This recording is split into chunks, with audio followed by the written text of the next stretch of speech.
Assalamu alaikum wa rahmatullahi wa barakatuh, everyone. I hope you're all doing well, inshallah.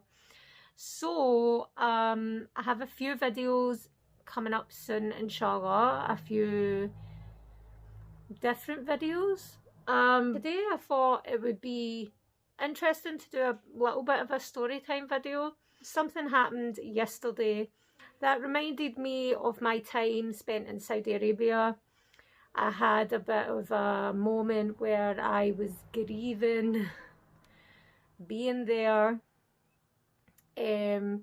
So I thought I would share a story of something that happened that I've only ever told one person. I'm going to link all the videos that are related to my Umrah experience, inshallah, in the description. Also my mum, so I'll link them in the description as well. Because yeah, they're special.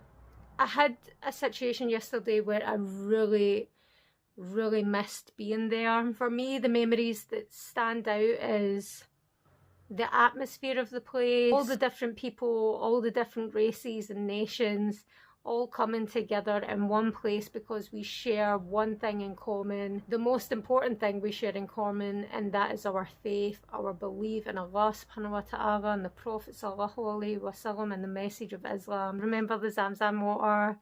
I think the most vivid memory that I have, and it's such a weird one, but it's one that when I think about it I can almost feel, and that is the floor, the tiles, walking on those tiles as if you're home, because you don't have your shoes on, so it's almost like you're home.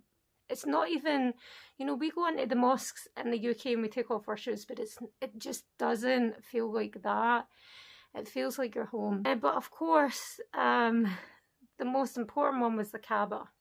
The first moments when I saw the Kaaba, I was just in absolute disbelief. It was the surrealist moment of my life and I couldn't quite take it in.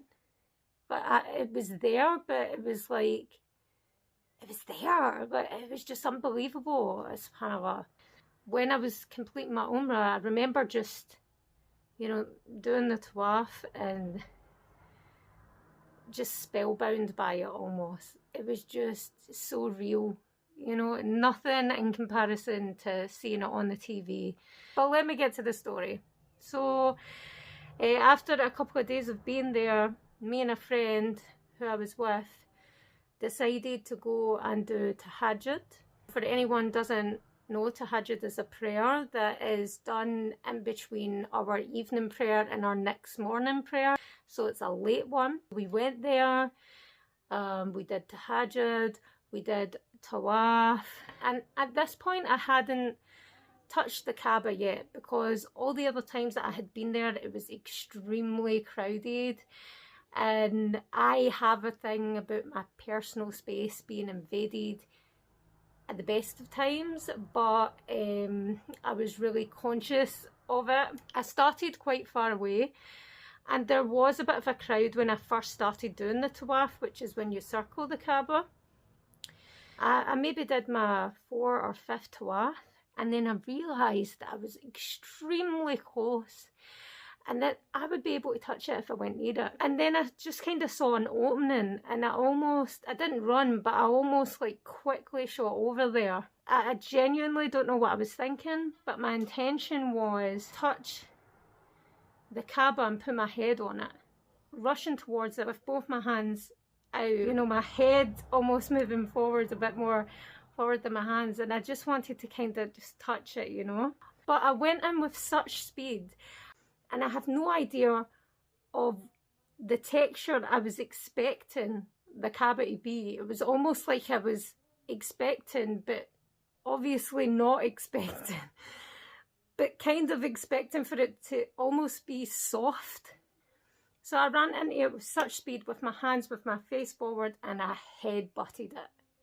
And it was painful because the Kaaba is a building, like it is rock. I remember being shocked with the fact that it was hard. I don't know why, But and it was extremely painful, but at the same time, all I could do was put my head on it and my hands on it and just touch it and just take in that moment. And because it took me like a couple of days to do it, I was just, there was just a sense of relief. It was just a really, even though painful, beautiful moment.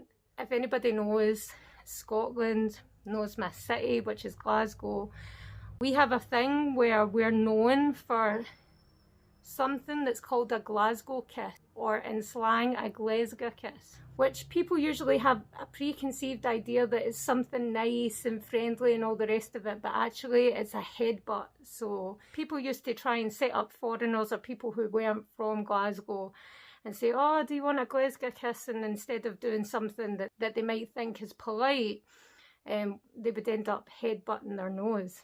So when I told my husband about this, my husband's like, you headbutted the Kaaba?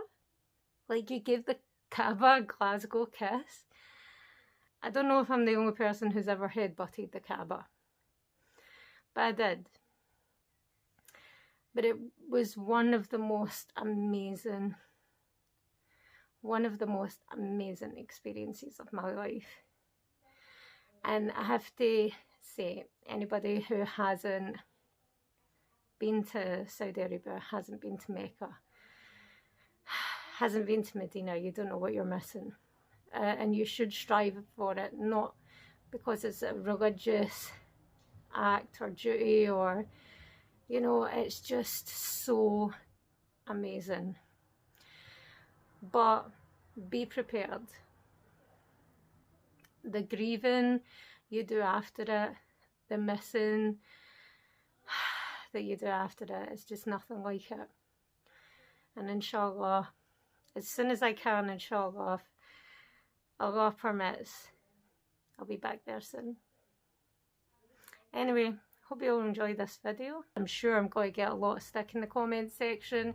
Just please, disclaimer, know that headbutting the Kaaba was not an intentional thing.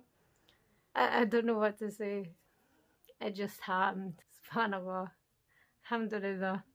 Anyway, I hope you're all doing well and I'll see you all very soon. Salam. Any mistakes made in this video is a reflection of me and my limitations as a human being, and any good in this video is from Allah subhanahu wa ta'ala, God the Almighty.